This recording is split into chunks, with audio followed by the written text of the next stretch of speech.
নমস্কাৰ, আমি আজি উপস্থিত আছোঁ অৰুণাচল প্ৰদেশৰ ডং ভেলীত। আমি 4জন বন্ধু লগ লাগি আহিছোঁ, গতিকে ইয়াৰ পৰিৱেশটো খুব সুন্দৰ লাগিছে। আৰু ইয়াৰ পৰিৱেশৰ বিষয়ে কিবা? বঢ়িয়া ঠাই, একদম বহুত ভাল লাগিলে আহি। একদম নেদেখা জেগাডোখৰ চালোহি, একদম সূৰ্য পোহৰ প্ৰথম পৰিলে চালোঁ। আৰু এইফালে চাব বৰ ধুনীয়া পৰিৱেশ এটা আছে, চাই লওক আৰু আপোনালোকে সুন্দৰ পৰিৱেশৰ বাবে আহিব পাৰে, ভাল পাব। আৰু আমাৰ এইফালে ধুনীয়া লাগিলে চাই, মানে সুন্দৰ পৰিৱেশ। আৰু খালি অলপ চকু তকু সৰু হৈ আছে ৰাতিপুৱা সোনকালে উঠা।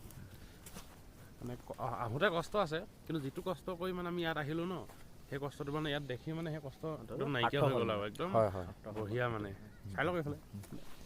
মই আপোনালোকক ইয়াৰ পৰিৱেশটো দেখুৱাই দিম বাৰু, গতিকে ভিডিঅ'টি শেষলৈ চাব বুলি আশা ৰাখিলোঁ।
তেৰি এনেকুৱা জমনি ইমান কষ্ট কৰি ফটোখিনি মাৰি আনি ঘৰৰ ওচৰত উৰুৱাই দিছেহি এতিয়া তেনেকুৱা নকৰিবা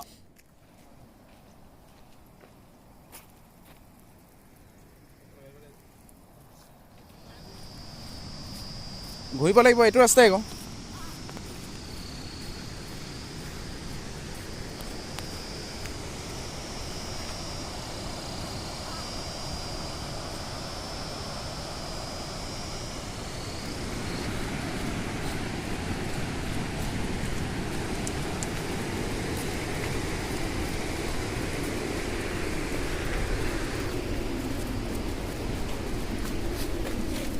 কৃষ্ণ